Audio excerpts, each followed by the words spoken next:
I became Muslim a couple of years ago, but for me being Dutch, the most logic thing was to search for God in a church. It actually convinced me that Islam was the right teaching. Well, it was actually after my husband died and I was alone with my child, and it was a very difficult time. After I converted, I didn't tell people because I was the only one. I didn't know any Muslims. Why am I different? Why am I different than the rest? Why don't I just fit in? And then I thought, okay, maybe this is a stupid idea. Maybe I should just be a Christian. You know, they believe in God too. It's fine. People know that I'm a Muslim and they want to push me into converting to Christianity. So they organized an action to send you cards? To send me cards. So what they want from me is to say that it's right what Israel is doing to Palestinians. Oh, so people called the school to tell them about my opinion about Palestine. Do you memorize الفاحته? Yes. If I ask you to recite it no. اهلا وسهلا حبايبي، ان شاء الله تكونوا كلكم بخير وصحه وسلامه وعافيه، وحياكم الله في فيديو جديد. قبل شهر ونص من الان يا جماعه في المظاهره اللي كانت في امستردام الكبيره لفلسطين، واحده من المقابلات اللي صورتها كان مع سيدة هولندية محجبه، وانا عرفت من وقتها انها هذه اسلمت واعتنقت الاسلام. كانت المقابله رائعه ونشرت الفيديو والامور طيبه. بعدها بكم يوم دخلت راسلتني على الانستغرام، طلعت حسابي وشكرتني على المقابله اللي سويتها معه وعلى الفيديو اللي صورته، وانا شكرتها على حضورها وظلينا نتكلم، واكتشفت انه هذه السيده اسمها لينا ووراءها قصه عظيمه. هي اعتنقت الاسلام وتلاقي كثير من الصعوبات في المجتمع والمدينه الصغيره اللي هي فيها، اللي يكون لهم مسيحيين وفي عنصريه ضدها، واصبحت من اكثر المناصرين لقضيه فلسطين وتروح كل المظاهرات، وفي خبايا كثير وقصص كثير وراها يعني. فحبيت انه اسوي هذا الفيديو معها ونحكي قصتها العظيمه، وهي وافقت، وانا الان بانتظارها هنا امام محطه القطار في مدينه لايدن، منتظرها تجي ونروح ونصور ونتكلم ونقول لكم قصتها. فخليكم معنا يا جماعه، اعطوني لايك للفيديو، اللايك مره مهم، بليز لايك الفيديو يا جماعه، اشتركوا في القناه اللي عادوا ما اشترك، قربنا على 1,200,000 وليتس جو.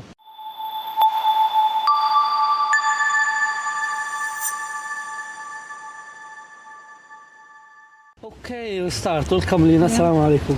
Alaikum salam. How are you doing? Good, alhamdulillah.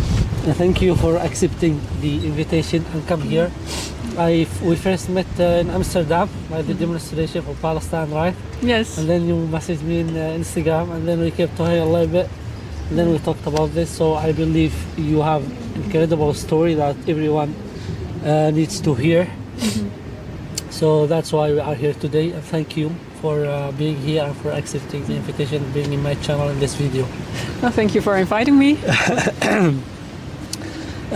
So first of all, to be honest, the moment I saw you in Amsterdam, of course I knew you're Dutch, and I saw you with hijab, was interesting, and I knew you're Muslim, and there is something behind you. But you cannot ask a lot of things in a little interview. Yeah. But then God willing have, so you never know what's gonna happen. You message me on Instagram, and then I said, okay, let's do this. Let me tell her if she's down to do this video. So you're a converted Muslim, yes. right? Let's get straight into it and dive into your story. So when did you become Muslim? Well, I became Muslim a couple of years ago, and it was actually a very long process for me, that I started reading and being interested about it for many years. But I never really, before it was just like a little bit of interested, but I never really did anything with it. I didn't do much with it, so I ever asked someone, a colleague of mine, like, oh, you have a Quran, can I borrow it, can I read it? But then we didn't see each other for a long time, and I just thought, okay, let's forget about it, and I don't read it. And then actually when I went to university, I studied Southeast Asia studies. And then I took courses on Islam, like Introduction of Islam, Islamic Law, and some other about Islam in Indonesia, in Africa, and other places. That's actually when I started to learn more about it. Increased your interest. And exactly, yes. Okay. And it was also that at the same time I was searching God, but for me being Dutch, the most logic thing was to search for God in a church. Were you practiced Christian before? Yes, yes. So Okay. for me, it was the most logic thing to do to search that in a church, and I also felt like, okay, maybe Islam is culturally too different from me, and I just thought, okay, this is the most logic step, to go to a church and to search there. But in reading more about Islam also and about church history, I actually thought it actually convinced me that Islam was the right teaching. So I respect Christians and Christianity, and I know some things about the Bible. I've read the Bible, but for me, it was very clear that it was Islam. And yeah, my deepest wish was just to live for God, and so that's why I was searching. And Okay. yeah. Well, what is what is the turning point? Where is this thing that happened, or you see, or you experience, and then you said, okay, this is it. Now you start really thinking about becoming a Muslim. Well, it was actually after my husband died, and I was alone with my child, and it was a very difficult time. So that's when I started to search more about it, and when I also wanted to convert, because this was this very clear moment for me that this was living for God was important. Like, you have your life here in this world, but it's temporary, and I realized that. So sometimes it's bad experiences that make us be more aware of that. True. And so this was it for me. True. So,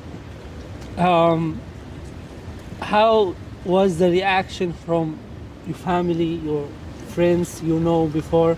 Like, it's not something that they see every day, right? They don't see every day someone that become Muslim. So it might, certainly it was something shocking. How did they react?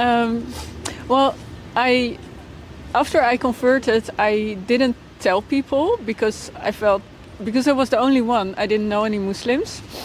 So it was a very sort of lonely time also. And I got doubts after it. I thought, why am I different? Why am I different than the rest? Why don't I just fit in? Like, everybody's Christian. Why don't I just try to fit in? So I went back. Be normal, right? And be normal. Yes, don't stand out, because I didn't want to. So I went back to church, but I felt really bad about it. And it was actually during the COVID lockdown that I thought, okay, I'm going to search to find Muslim people around me, because that would help me. But everything was closed, so there was nobody you could contact. And then I thought, okay, maybe this is a stupid idea. Maybe I should just be a Christian. They believe in God too. It's fine. And then after that, at work, I worked in a refugee center. And it was the first time for me that there were a majority of Muslims around me. And then it was Ramadan. And then I thought, but I'm Muslim too, and nobody knows. And then I couldn't hide, and I just thought I need to tell people. And then I was still scared, but about the reactions. But I also knew, like, I don't want to go back. I'm Muslim. I want to be able to live as a Muslim. And I also started to wear the headscarf. So a couple of months ago, I started to wear the headscarf part-time, and not in my town yet, because I didn't feel very safe. But 3 months ago, I started to wear it full-time outside, so also in my town, in my hometown. And then, of course, people knew, and responses were very negative. So I lost a lot of people. People generally see it as something negative. Yeah. No, your story is very special. I've talked to many people who converted to Islam, and I have done videos before with people who are converted. But their story was based and circulated around someone who is Muslim, who helped them to pass this journey, who guided them to Islam. But yours, no, it was all yourself and God. That's a lot. That's very special, Yeah. As you said, as I understand now, there was no Muslim friend who guided you. It was all yourself, right? Yeah. Wow. Yeah. And books and Quran and... Yes. So searching, reading, and just doing my own research Yes, and internet. And I did have some internet contacts. But those are people who, like, most of them lived in another country even. So I could chat with them online, but it was still not in my direct environment. And now I'm open about it, and yeah, my direct environment is very negative. But I'm strong enough to deal with that. Even with the hijab, you wear it every time, everywhere, at work, at street, in your town. Yes. Yeah. May Allah give you more strength. Yes. Patience. Thank you. Alhamdulillah. But how did your life change? You know, today is the 24th of December now. Mm-hmm. If you still Christian, today what would be the first night of Christmas, right? Christmas Eve. Mm-hmm. And you would have you don't join any dinner with family or something for Christmas today? I don't join any Christmas dinner. I like I said, I don't have anything against it, and for a lot of Dutch people, Christmas is actually not religious anymore. It's just 3 days and you're going to visit your family. So and I don't have anything against that, but it's difficult for me is where I live is that people know that I'm a Muslim and they want to push me into converting to Christianity. So that's what they use Christmas for. So I get a lot of cards of people I don't know, books, lots of messages. Yeah, I'm sorry, I'm not really sure if it's okay to get deep into this point. That's okay. That's okay because I mean, it feels a little bit wrong that you feel that if you go there, you want to go there just for food and for family gathering and for people gathering, and then they might use this to start convincing you and get you back to Christianity. Yeah, I think it's. I don't have anything against a Christmas card either. But if that's somebody who's my friend who respects my religion and just sends Christmas cards to everybody, and it's well-intentioned, then I'm fine with that. But if people I don't know, like strangers, they get my address, they hear I'm a Muslim, and they don't know who I am. No, that's a wrong but thing. Only because I'm a Muslim, they send me the cards and books and everything that I should accept. I mean, when I go to Dam Square in Amsterdam, so many times there are some people preaching about Christianity. They come to me, they talk to me. It's okay. I talk for sometimes for 30 minutes, for 40 minutes. I listen to them. That's okay. But if it's go to the point that people you never know, and that's just because they hear you are a Muslim, that's a little bit a little bit weird. It's a bit. One day I heard on the morning I heard somebody was putting a lot of things in my mailbox.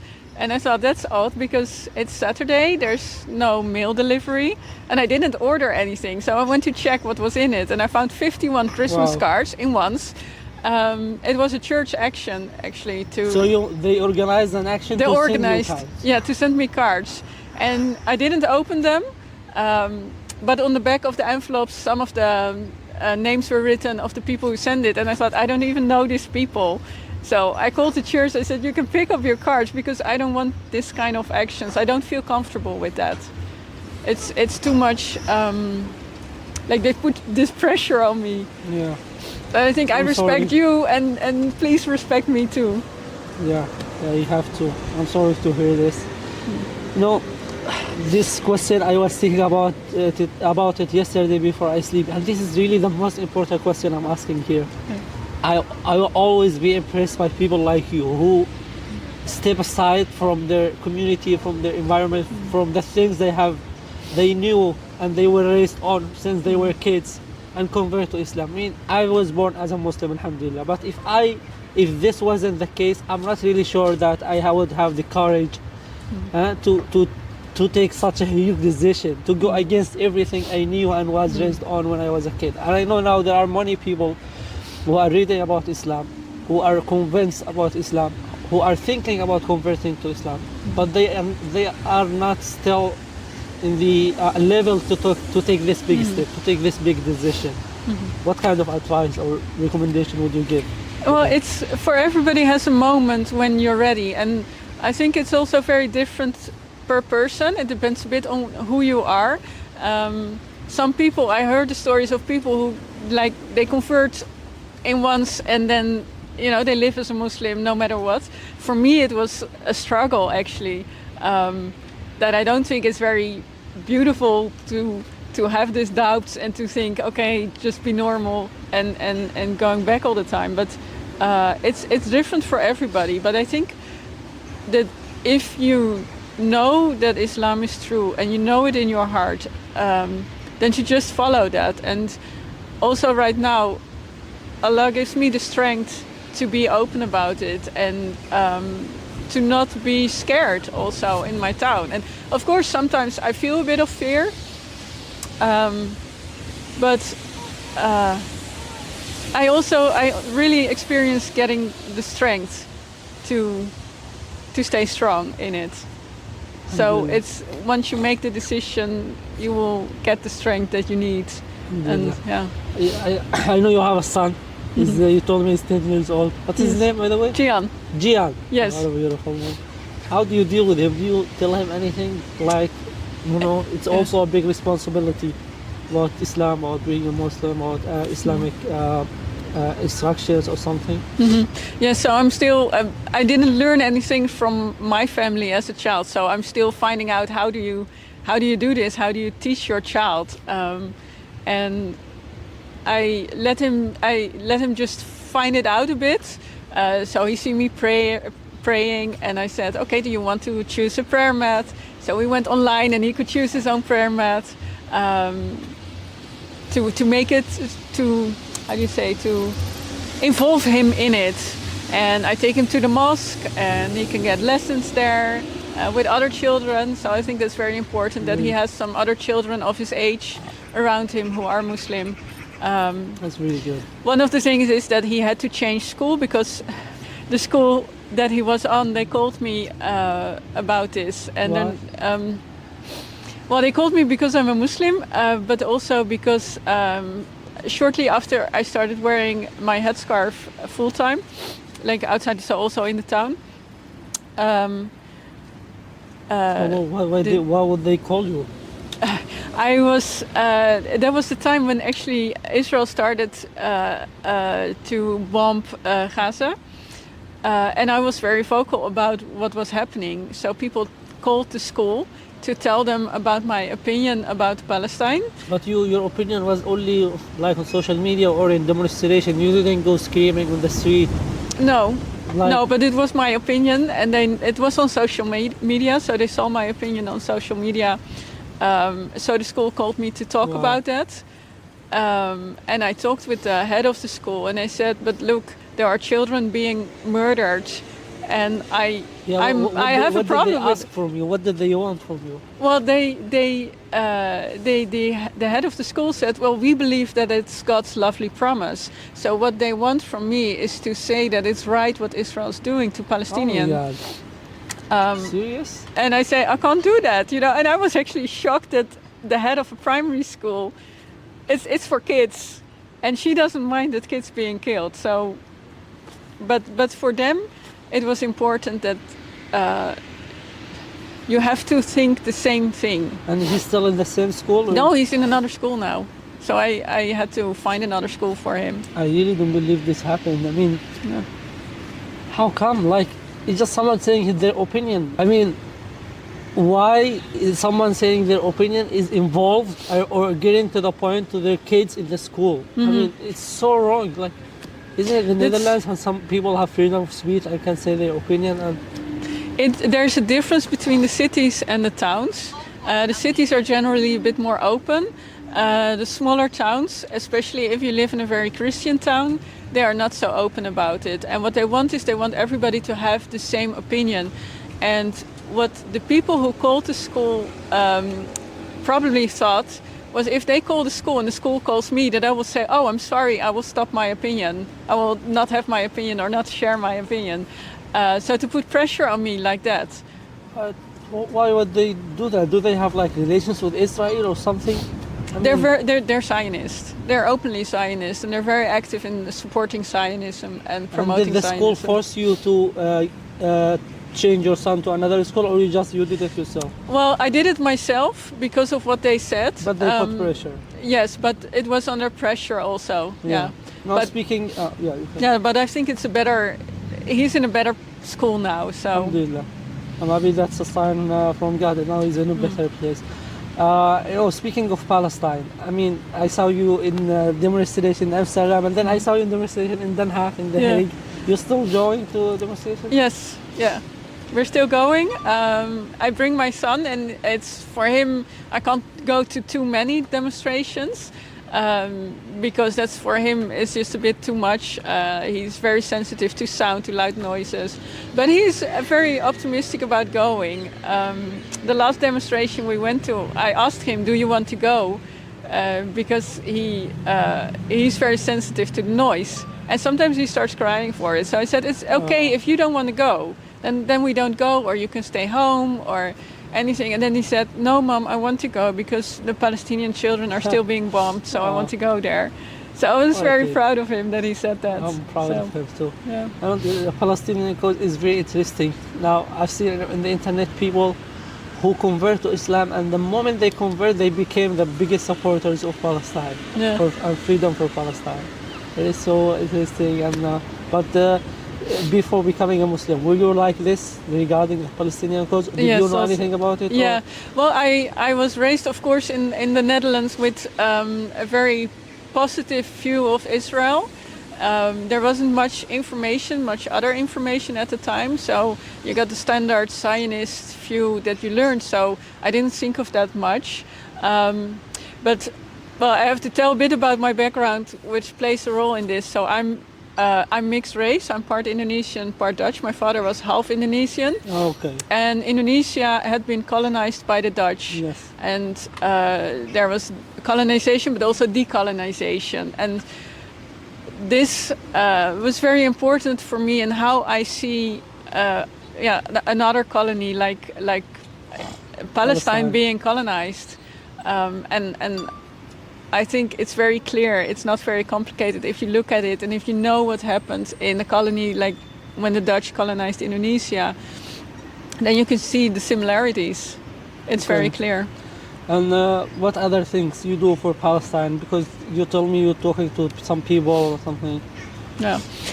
So I post on social media and also on my WhatsApp. I post especially on the WhatsApp because I know a lot of supporters of Israel are there. And they watch it.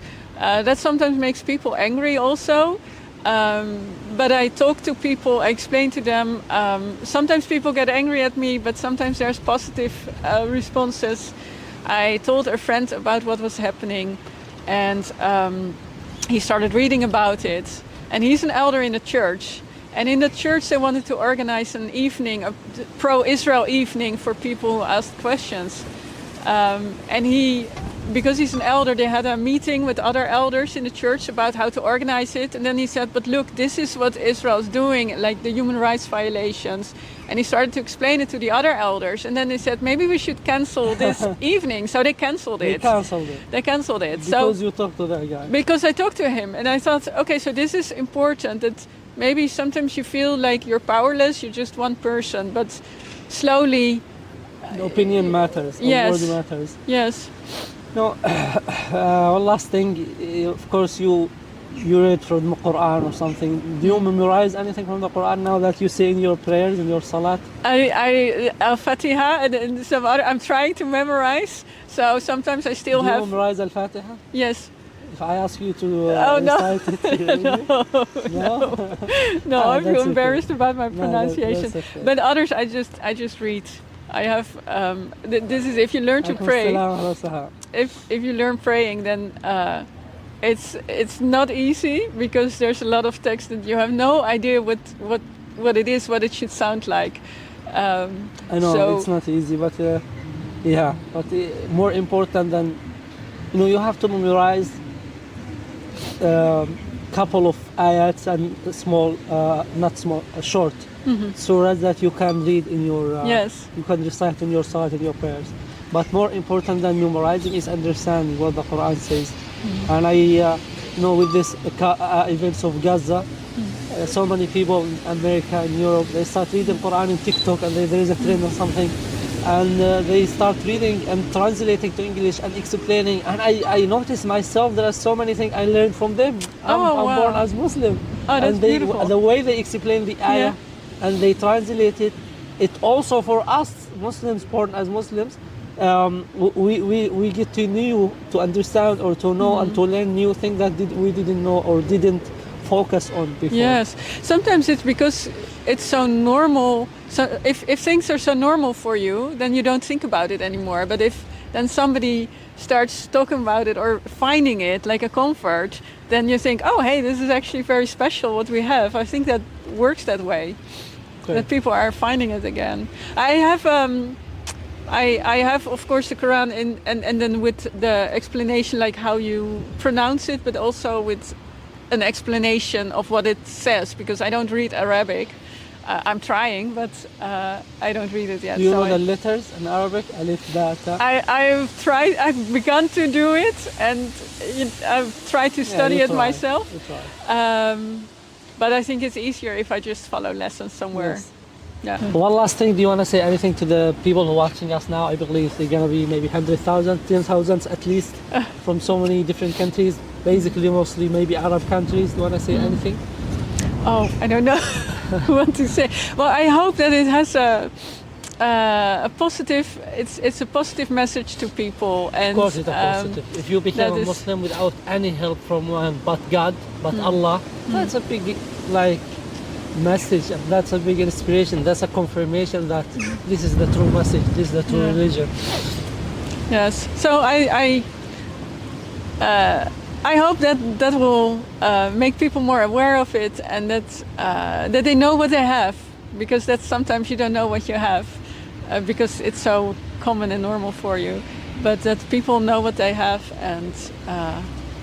and to also, I think, when we talked about Palestine, to realize that one person, even if you feel alone in sharing the information, that one person can actually make a change, because there are people listening to you and they can tell other people to not give up.